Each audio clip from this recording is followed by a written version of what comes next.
ce matin, la conduite de chant tournait autour de Jésus. Tournait autour de qui est Jésus. Et puis, il y a 2 semaines, Pierre Paradis, missionnaire Pierre Paradis, nous a exhortés à ne pas, si vous vous souvenez, à ne pas placer Dieu dans un moule. Vous vous rappelez de ça? Hein? Le moule du Père Noël qui doit rencontrer nos désirs, le moule du Papa Gâteau qui est juste amour, qui n'est pas d'autre chose qu'amour, le moule du tyran sévère, colérique. Hein? Il nous a exhortés à ne pas placer Dieu dans un moule. Alors, ce matin, je vais vous parler des « je suis » de Jésus. Hein? On va essayer ce matin d'agrandir notre compréhension de qui est Jésus.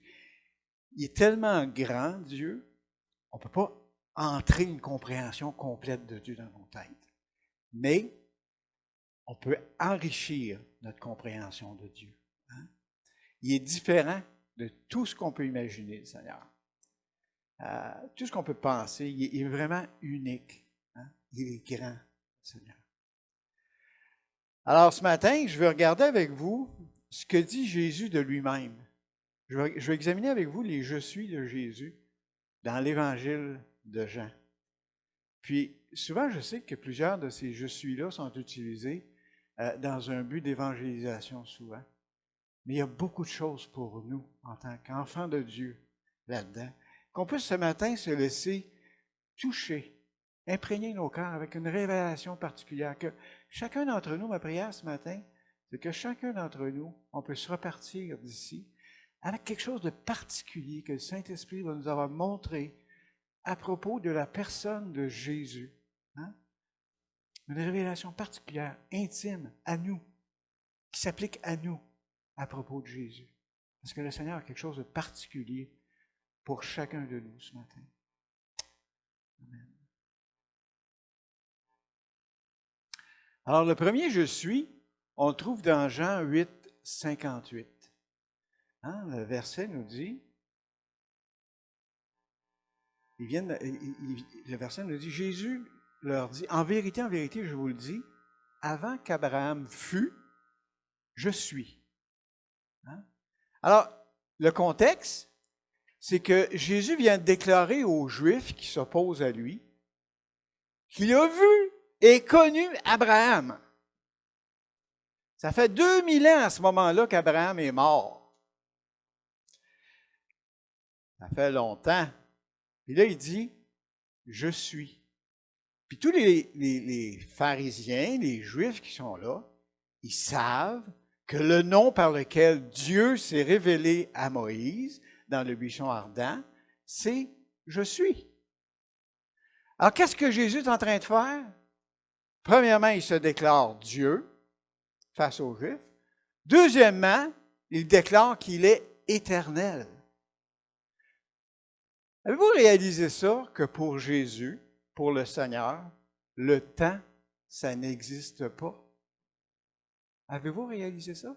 Le Seigneur a créé la nature, mais il a créé le temps. Lui, il est en dehors du temps. Hein? Il est éternel. Hein? Il a toujours existé, il existera toujours. En plus, Hébreux 13, 8 nous dit, il est le même hier, aujourd'hui et éternellement. Il est le même. Il est le « je suis ». Il ne change pas. Il est toujours présent avec nous. Il est là avec nous. On peut s'appuyer sur lui dans toutes nos situations. Ce qu'il a fait dans notre vie hier, il peut le faire aujourd'hui. Puis il va le faire demain. Hein? Il est toujours là. Il est le même hier, aujourd'hui, éternellement. Il est le « je suis » éternel. Il est Emmanuel, Dieu avec nous, Dieu présent avec nous. Alors, dans nos inquiétudes quotidiennes, dans nos tracas, dans nos questionnements, dans nos peines, dans nos joies, dans les événements qu'on vit, il est là. On peut se tourner vers lui, on peut regarder à lui. Il est là. Il est le grand « je suis ». Il dit, je suis la lumière du monde. Jésus leur parla de nouveau. Hein, et il dit, je suis la lumière du monde. celui qui me suit ne marchera pas dans les ténèbres, mais il aura la lumière de la vie. Un autre je suis dans l'Évangile de Jean, dans chapitre 8, verset 12. Avez-vous déjà marché dans la noirceur totale, dans l'obscurité, où vous ne voyez rien? OK. Vous marchez là, puis vous ne savez pas si en avant de vous, il y a quelque chose pour vous faire tomber, s'il y a quelque chose de dangereux. Des fois, vous ne savez même pas ce que vous allez.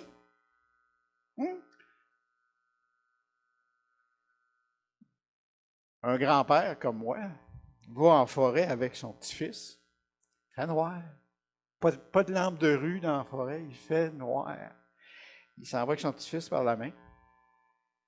Et puis, à un moment donné, il s'arrête, il dit à son petit-fils, il dit, sais-tu ce qu'on est? Le petit-fils, il dit, non, papy, je ne sais pas ce qu'il est, je ne sais pas ce qu'on est.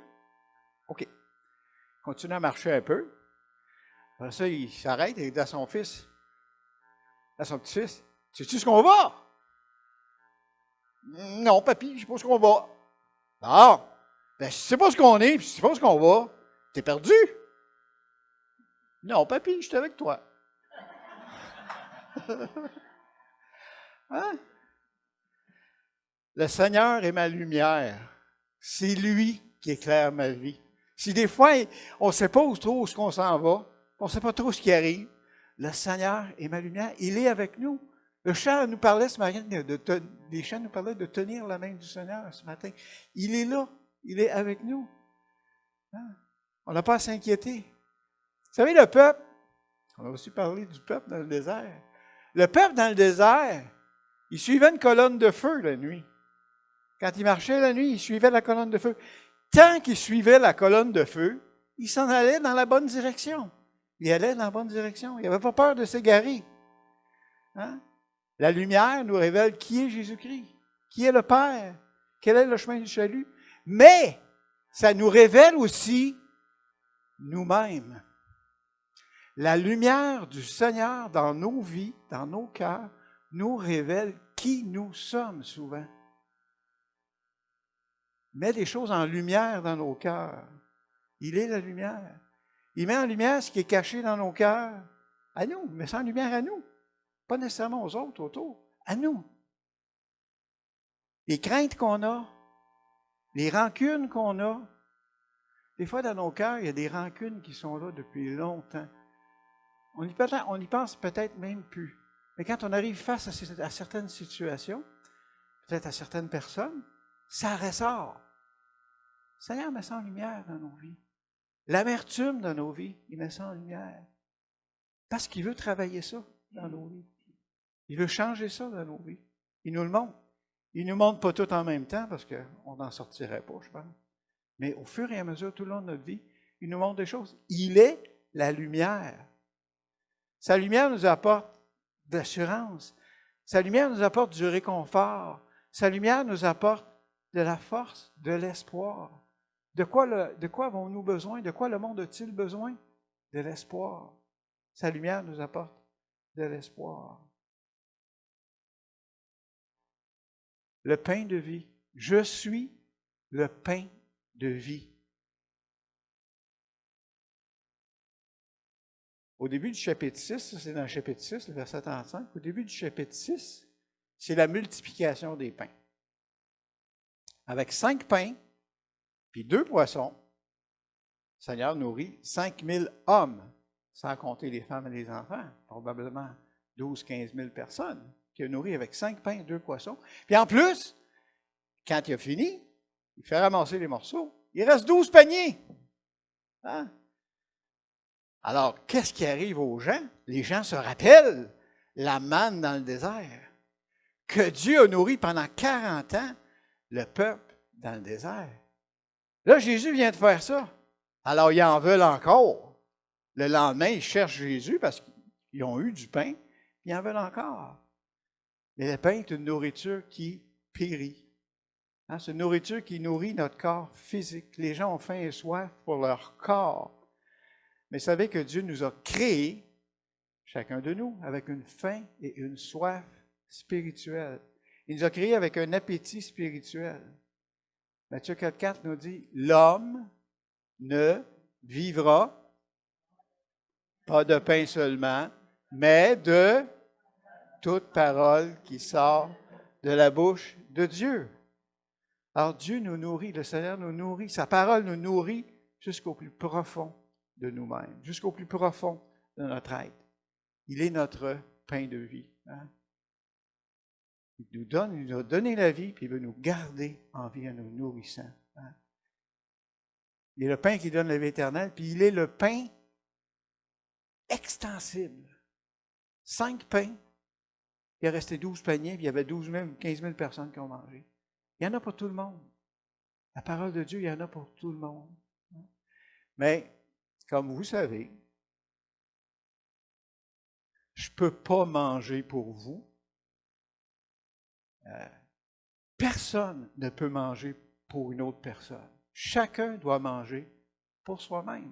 Chacun doit aller se nourrir. Ah, peut-être une question qu'on pourrait se poser ce matin. Puisque personne ne peut manger pour moi, est-ce que je vais me nourrir à tous les jours?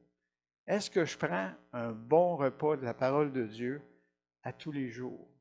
Ou est-ce que je mange 2 fois par semaine ou 1 fois de temps en temps? Si c'est le cas, je risque d'être anémique spirituellement. Je risque de ne pas avoir la nourriture nécessaire. Jésus est le pain de vie qui veut nous nourrir personnellement. Donc, il est important d'aller chercher dans la parole, de faire l'effort, d'avoir la discipline de chaque jour, aller chercher dans la parole ce que Dieu a pour nous. Prendre un temps. On n'a pas besoin de lire beaucoup. On a besoin d'aller dans la parole à chaque jour, de prendre un temps tranquille, à part avec le Seigneur, à chaque jour, afin de me nourrir. Je suis la résurrection et la vie. Souvenez-vous dans quel contexte que Jésus dit ça, je suis la résurrection et la vie? Lazare. Jésus est revenu à Béthanie 4 jours après que Marie et Marthe lui ont fait savoir que Lazare était malade. Mais quand il arrive à Béthanie, ça fait 4 jours qu'il est au tombeau. Ça fait 4 jours qu'il est mort. Marthe va à la rencontre de Jésus et Jésus lui saisit cette occasion-là pour lui dire « Je suis la résurrection et la vie ». Puis, c'est pas sûr que Marthe comprend ce qu'il veut dire, mais elle dit « Oui, je sais que je vais ressusciter à la fin de mes jours ». Vous savez, hier, on avait un service en mémoire de Viviane. Viviane a servi le Seigneur. Viviane est dans sa maison, est avec le Seigneur.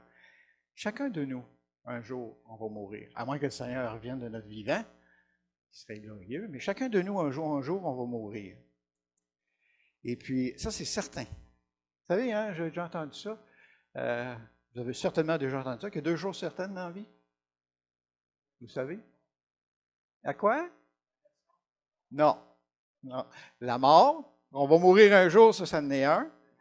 Les taxes vont monter. Ça, c'est la deuxième. 2 choses certaines dans la vie. Amen. Alors, c'est inévitable, c'est définitif. À moins que le Seigneur revienne de mon vivant, là. Un jour, je vais mourir.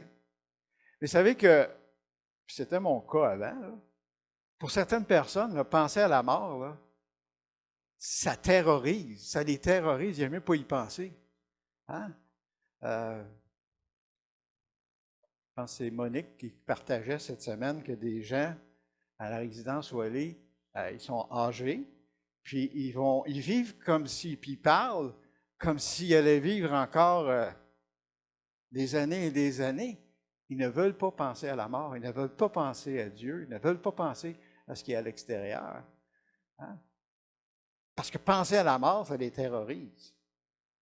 Ils n'ont pas d'assurance face à la mort. Mais nous avons une assurance parce qu'on a mis notre confiance en celui qui est la résurrection et la vie. Hein? Il est ressuscité, Jésus-Christ est ressuscité parce qu'il vit, je vis, et je vivrai éternellement, et nous vivrons éternellement. Ensemble. Un jour, on va aller faire un meeting avec Viviane en haut, avec les autres. avec tous ceux qui nous ont précédés aux côtés. Hein? Alléluia. Alors on vit. La résurrection de Jésus nous garantit qu'un jour, nous serons dans sa présence, qu'on vivra pour l'éternité. Et en plus, en bonus, on va avoir un nouveau corps. Hein? On va être glorieux. On va avoir un corps semblable au sien. Alors Jésus dit, je suis la résurrection. Celui qui croit en moi vivra quand même il serait mort. Je suis la vie. Quiconque vit et croit en moi ne mourra jamais. Ça, là, c'est pas une doctrine. C'est la personne de Jésus. C'est ce qu'est Jésus. Jésus est la résurrection et la vie. Alléluia. Un jour, on va passer par la mort, mais c'est un petit incident, ça, dans notre vie. C'est un petit incident physique. On va vivre pour l'éternité. Hein? Alléluia. Parce qu'on a placé notre foi en celui qui est la résurrection et la vie. Alléluia. Je suis le chemin, la vérité et la vie. Nul ne vient au Père que par moi. Une autre petite question. À quel moment Jésus dit ça? Rappelez-vous? Je vous pose des questions difficiles, hein? Alors, on va pas voir dans ta Bible, là. Dans Jean 14, 6, c'est ça. C'est au dernier repos, au dernier souper. Judas vient juste de sortir pour aller trahir Jésus. Judas vient de sortir. Puis là, Jésus commence à leur dire qu'il va mourir, qu'il va être livré entre les mains des incroyants, puis qu'il va mourir. Les disciples sont abasourdis, là, ils ne comprennent pas la situation. Puis Thomas, il se fait le porte-parole des disciples, puis il dit, parce que Jésus vient de leur dire, vous savez le chemin où je vais aller, vous allez un jour avec moi. Et Thomas, il dit, bien voyons, on ne sait pas où tu vas. Comment est-ce qu'on peut savoir le chemin? Hein? Alors, les disciples étaient comme mon petit-fils en forêt, là. Ils avançaient, mais ils ne savaient pas où ils allaient. Hein? Ils n'étaient pas sûrs de savoir où ils allaient. Ils ne savaient pas où ils allaient, puis ils ne savaient pas comment y aller à part de ça, cet endroit-là. Si vous n'avez pas fixé, si vous ne savez pas votre destination, si vous ne savez pas où est-ce que vous allez, même si vous avez une carte routière, que vous avez des belles routes devant vous, ça sert à quoi? Vous ne savez pas où est-ce que vous allez. Vous allez vous diriger comment? Hein? Ça, là, c'est malheureusement le cas de personnes, de millions de personnes sur cette terre. C'était mon cas, en tout cas, moi. C'était mon cas. Vous savez, un jour, pour la première fois, j'ai entendu une prédication de l'Évangile une première fois. Ça fait 50 ans, non, 40 ans. Ça fait 41 ans que j'ai entendu une prédication la première fois de l'Évangile. Puis, dans la prédication, ce verset-là était là. Pour moi, là, Dieu, là, il était loin. Je croyais qu'il y avait quelque part une force qui avait peut-être créé l'univers. Mais il y avait assez d'ouvrages, il y avait assez de choses à s'occuper de tout ce qu'il avait créé. Je ne savais même pas que j'étais là. Encore moins écouter mes prières, puis encore moins s'occuper de mes affaires. Puis quand j'ai entendu ce verset-là, ça m'a frappé en pleine face. Il y a un chemin pour rejoindre le Père. C'est Jésus. Et il est le chemin. Hein? Alors Jésus leur déclare qu'il est le seul chemin. Pas un des chemins. Il est le seul chemin. Hein? C'est une vérité absolue. Puis, beaucoup de nos concitoyens ont beaucoup de difficultés à accepter ça. Pourquoi? Parce que eux sont Dieu, mais aussi, dans la société, de façon générale, la vérité, c'est relatif.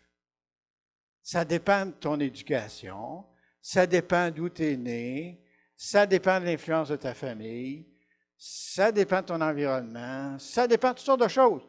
Donc, le pasteur peut avoir sa vérité, moi j'ai ma vérité, Marielle a sa vérité, hein? Chacun a notre vérité, puis c'est tout aussi bon. C'est ça que nos concitoyens pensent. C'est pour ça que c'est difficile pour eux d'accepter la foi chrétienne, parce que c'est absolue. C'est une vérité absolue. Et cette vérité-là, on la croit ou on n'est pas dedans. Hein? Alors, beaucoup de nos concitoyens ont de la vérité. Jésus dit, « Je suis le chemin, la vérité et la vie. » J'ai lu quelque chose récemment, j'ai trouvé ça très intéressant. Je ne l'ai pas tiré de la Bible, ça ne vient pas de la Bible, une partie, oui, mais pas de la Bible. Mais, vous savez, quand Pilate questionne Jésus, puis Jésus lui dit que son royaume n'est pas de ce monde, mais qu'il est venu rendre témoignage à la vérité. Pilate, il dit, qu'est-ce que la vérité? Hein? Vous savez que Pilate parlait le latin, hein? Alors, en latin, c'est quid est veritas? Qu'est-ce que la vérité? Demande Pilate. Là, il y a un petit jeu qui existe qui s'appelle anagramme. Anagramme, c'est de prendre les lettres d'un mot ou d'une phrase, prendre exactement les mêmes lettres, puis faire un autre mot ou une autre phrase avec les mêmes lettres.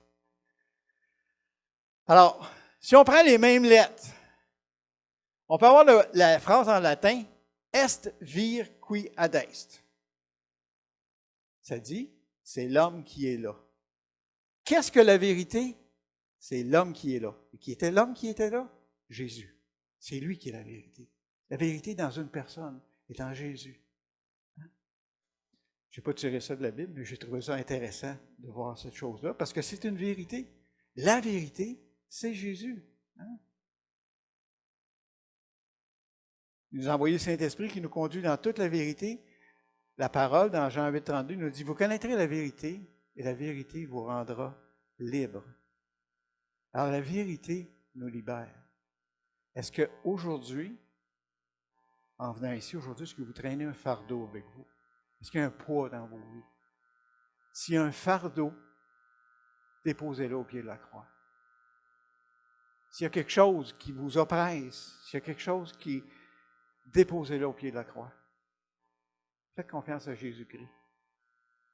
C'est lui qui nous libère. Il est la vérité. Il est celui qui nous libère. Amen. Je suis la vie.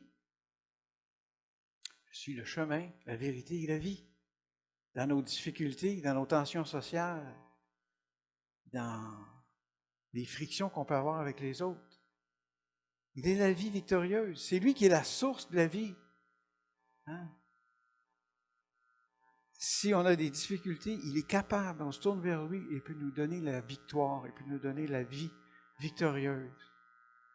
Et quand il dit « je suis la vie » aussi, il est le chemin vers la vie.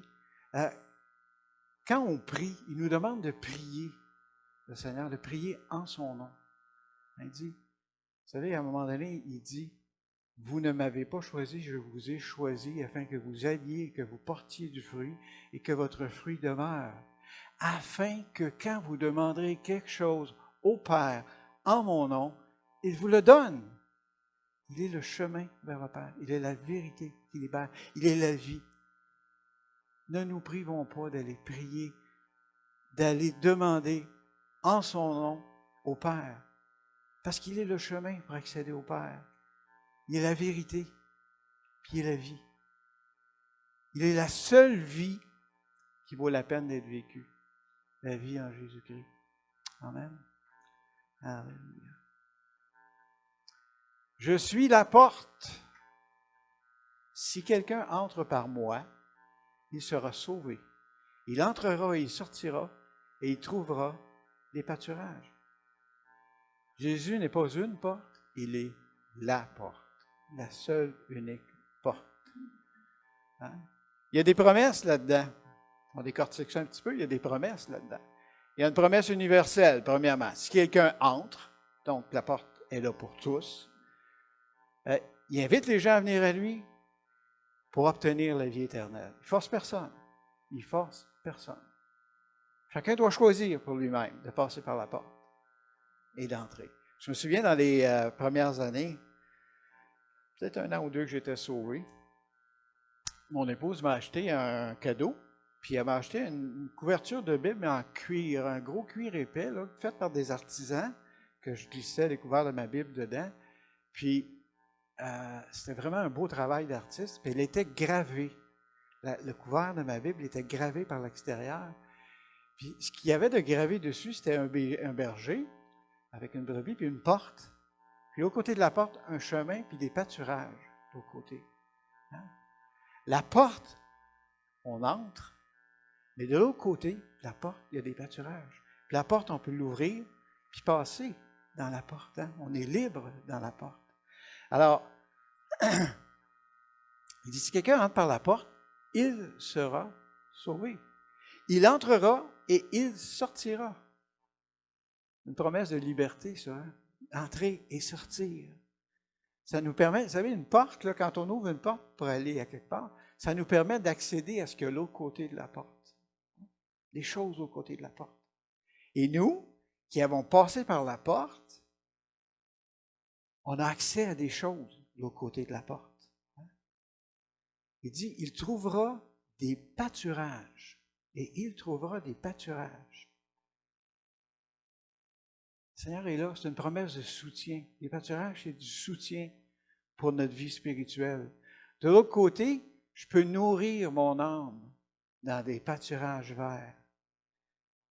Mais aussi, je peux saisir et je peux m'approprier les promesses de Dieu. Dieu a des promesses pour moi. Dieu a des promesses pour chacun de nous. Et je peux me les approprier. Je suis entré par la porte, je suis dans les pâturages du Père, je suis dans les pâturages, je peux m'approprier les promesses qu'il me fait. Il est l'Éternel qui me guérit. Il est mon divin médecin. Qui n'est jamais malade ici? L'Éternel qui me guérit. Il est ma paix. Il me connaît. Il connaît mes problèmes. Il est ma paix. Il est promesses. Il est mon conseiller. Il sait ce que je vis. Il sait les décisions que j'ai à prendre. Il est mon conseiller. L'Éternel. Il connaît mes besoins. Il est l'Éternel qui pourvoit. Il veut rencontrer mes besoins. Il me donne sa parole. Il me donne ses promesses pour pâturage. On traverse la porte. On a accès aux promesses de Dieu. On a accès au pâturage de Dieu. Mais on a aussi besoin d'être conduit. Alors, il est le bon berger. Il est celui qui nous conduit. Je suis le bon berger. Le bon berger donne sa vie pour ses brebis. Le bon berger, il marche, il prend soin de ses brebis, il marche à la tête de ses brebis. Il connaît chacune de ses brebis par son nom. Et il nous connaît, chacun de nous, par notre nom. Il connaît nos cœurs, il connaît nos besoins, il connaît nos difficultés, il connaît nos joies. Il nous connaît. Ces brebis le connaissent, puis ils font confiance au berger. On le connaît, le Seigneur, on fait confiance au berger. Elles connaissent sa voix. Ne suivent pas un étranger. Quand on apprend à connaître le Seigneur à travers sa parole, à travers notre relation avec lui, on ne suit pas un étranger. On suit la voix du Seigneur. Alors, le berger, chaque matin, il appelle ses brebis. Des fois, dans des enclos, il y a 2, 3 troupeaux, il y a plusieurs troupeaux. Seulement celles du berger qui le suivent quand il les appelle. Chaque matin, chaque jour, Dieu nous appelle. Chaque jour, Dieu nous appelle. Il veut nous conduire dans des pâturages pour nous nourrir à chaque jour, pour nous donner des forces pour la journée. C'est à nous de répondre. Il nous appelle, c'est à nous de répondre. D'aller dans sa présence, d'aller dans sa parole, d'écouter ce qu'il a à nous dire, de faire confiance au Seigneur.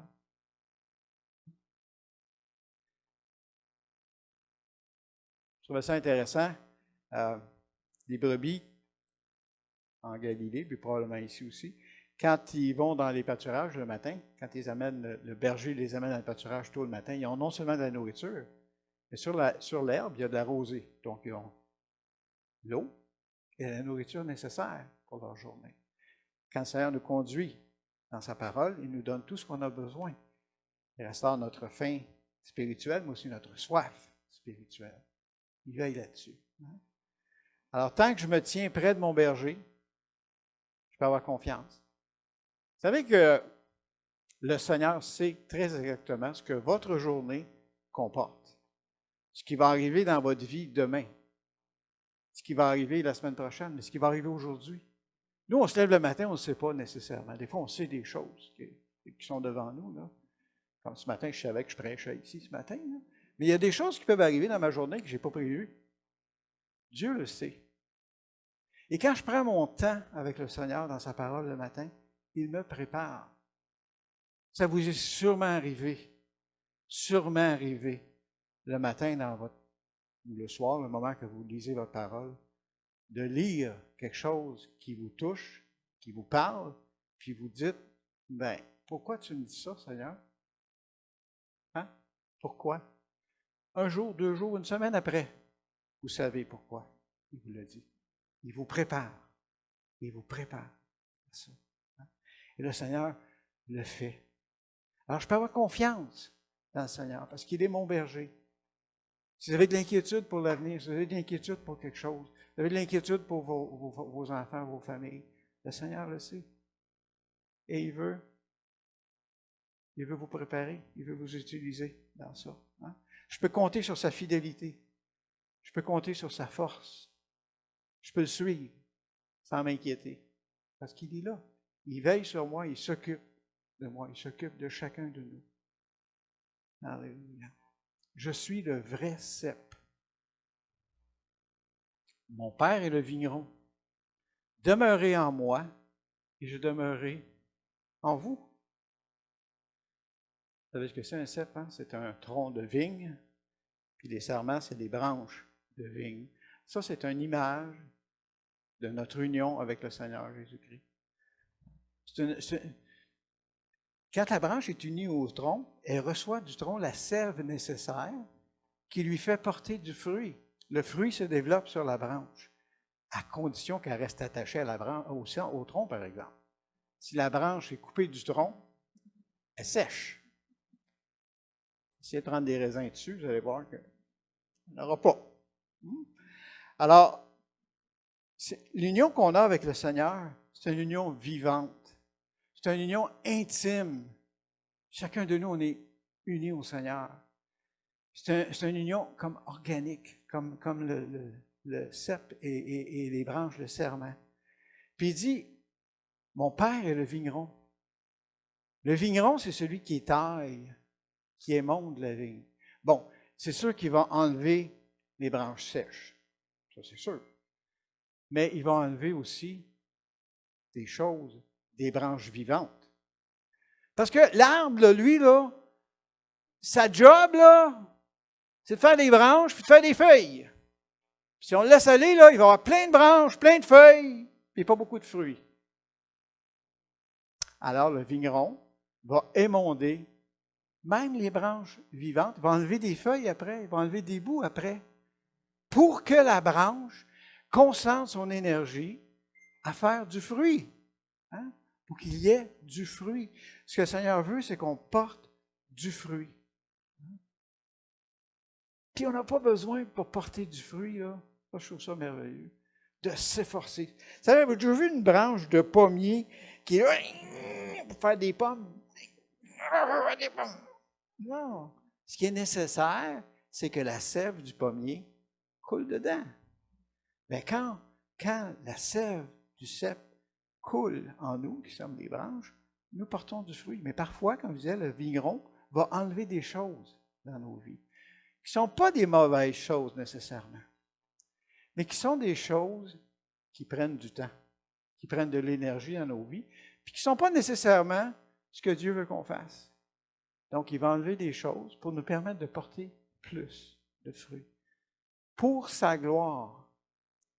Vous savez, quand le vigneron enlève des choses dans nos vies, c'est un travail de purification, c'est un travail de sanctification. Souvenez-vous ce que j'ai prêché le mois passé?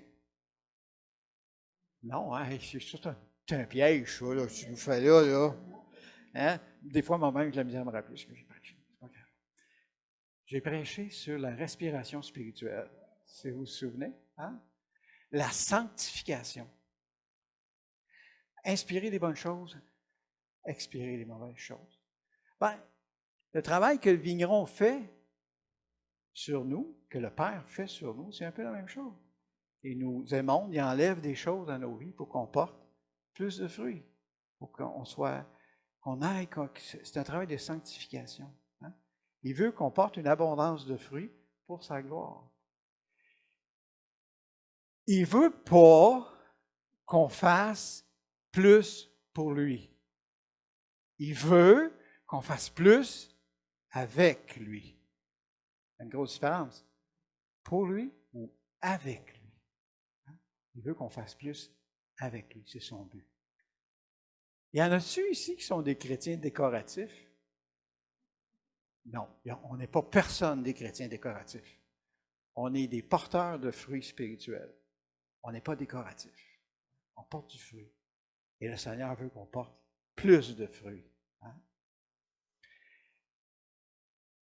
Jésus, ici, un peu plus loin dans le chapitre 15, demeurez en moi. Il nous dit, demeurez en moi et je demeurerai en vous. L'ordre là, de demeurer en moi dans ce chapitre-là est répété 10 fois. 10 fois dans ce chapitre-là, le chapitre 15 de l'Évangile de Jean, le Seigneur dit, demeurez en moi. Hein? Si on ne demeure pas dans le Seigneur, on ne peut pas porter de fruit. Le secret pour porter du fruit, c'est de demeurer attaché, uni au Seigneur. C'est la vie de Jésus en nous qui va nous faire porter du fruit. C'est la sève du Seigneur en lui. C'est de demeurer en lui, c'est de dépendre du Seigneur, de nous confier entièrement dans le Seigneur. C'est maintenir une confiance totale, complète dans le Seigneur et en ses promesses. Il a des promesses pour nous. Est-ce que Dieu nous a fait une promesse, qu'on attend toujours la promesse? Faisons confiance. Dieu accomplit ses promesses. Quand il nous a fait une promesse, il tient parole. Il le fait. Il va le faire. Hein? Et il nous garde, malgré tout ce qui peut nous arriver, le Seigneur nous garde. Amen. Alléluia. Donc, ce matin, les Je suis de Jésus, ce n'est pas un Père Noël, ce n'est pas un Papa Gâteau, ce n'est pas un tyran. Il est la lumière du monde. Hein? Il éclaire, oui, ceux qui sont dans les ténèbres, mais il m'éclaire aussi, moi qui ai accepté le Seigneur, qui vis avec lui. Il éclaire mon cœur. Il me dirige, il me donne la direction, le réconfort. Vous savez, la lumière, on peut penser à différents exemples. Regardez les feux de circulation, coin de 132, puis la rue de l'Aqueduc ici, sur Marie-Victorin. La lumière qui est là, rouge, jaune, verte, clignotante, pas clignotante, elle m'indique quand arrêter, elle m'indique quand passer, elle m'indique quand faire attention, quand je peux tourner. Alors, le Seigneur fait la même chose avec sa lumière dans nos vies. Il nous dirige, il nous conduit. Puis quand je pensais à la lumière, que je préparais ce message-là, je pensais à une expérience que j'ai vécue il y a une vingtaine d'années maintenant. Je travaillais encore dans mon travail séculier comme courtier en douane. J'étais allé avec quelques-uns de mes collègues, on était trois ou quatre, dans un Cessna. On est allé chez un client en Ontario. On est parti de Saint-Hubert ici. Un de mes collègues avait un avion. Et puis on est allé avec son avion, dans son Cessna, près d'Ottawa, quelque part, là, dans un petit aéroport qu'il y avait près de la compagnie où on allait aller voir. Et puis, en passant, ça brasse pas mal, un Cessna. Quand on est revenu, après la rencontre avec le client, là-bas, quand on est revenu, il faisait noir. On était rendu en soirée, il faisait noir. Et puis, en route, on a rencontré un avion qui s'en venait, puis on ne voit rien, hein? Juste la radio nous disait que la tour de contrôle disait qu'il y avait un avion qui s'en venait à notre rencontre. Mais ce qu'ils demandaient, ce qu'ils font, les pilotes, ils allument une lumière en avant de l'avion. Là, on voit l'autre avion. Donc, la lumière nous montrait ce qu'était l'avion. Peut-être pas bien loin, je trouve. Anyway. Et quand on est arrivé à Montréal, ici, ça, c'est ce que je garde en mémoire. Quand on s'est placé pour atterrir à l'aéroport de Saint-Hubert, la piste s'est illuminée en avant de nous. Avant ça, là, je voyais les lumières de la ville de Montréal, la ville de Saint-Hubert. Je voyais les lumières en bas. Mais je ne savais pas où on allait. Puis la piste s'est illuminée en avant. On voyait exactement où aller, où déposer les roues, où tourner. Tout était là. La lumière était là pour nous l'indiquer. Alors le Seigneur fait la même chose dans nos vies.